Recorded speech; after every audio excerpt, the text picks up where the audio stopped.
मुलायम यादव जिंदाबाद जिंदाबाद जिंदाबाद मुलायम यादव जिंदाबाद जिंदाबाद जिंदाबाद लक्की भैया जिंदाबाद जिंदाबाद जिंदाबाद लक्की भैया जिंदाबाद जिंदाबाद जिंदाबाद पारसनाथ अमर रहे अमर रहे अमर रहे पारसनाथ अमर रहे अमर रहे अमर रहे। पिताजी के कर्म भूम मल्हनी धरतिया पहले सेवकाई बाबू दिन और रतिया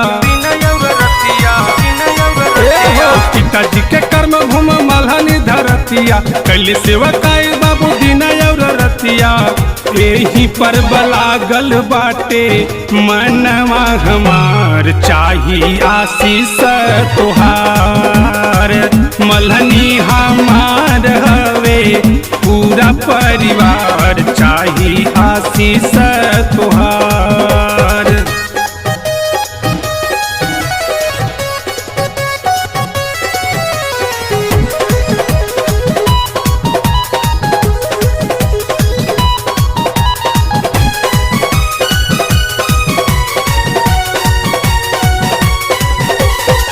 धन होई जाई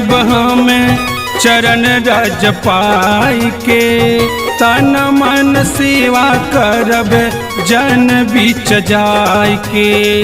जन बीच जाय के हो धन होई जाई में चरण रज पाई के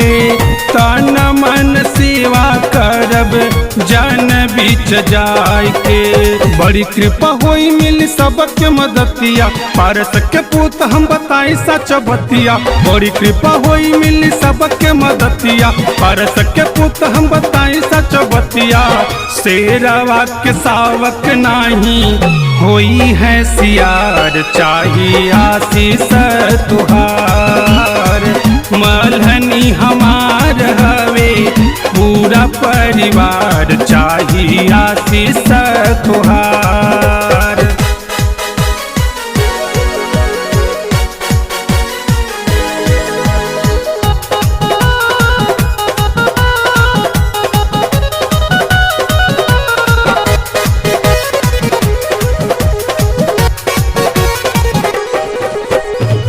सब क्षेत्रवासियन के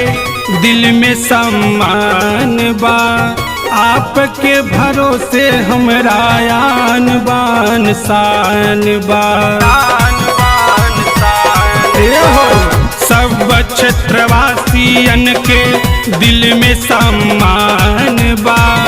आपके भरोसे हमरा आन बान शान बा ध्यान रख भाई बहन साइकिल सनवा करी हाथ जोड़ी है लकी के कहनवा ध्यान रख भाई बहन साइकिल सनवा करी हाथ जोड़ी है लकी के कहनवा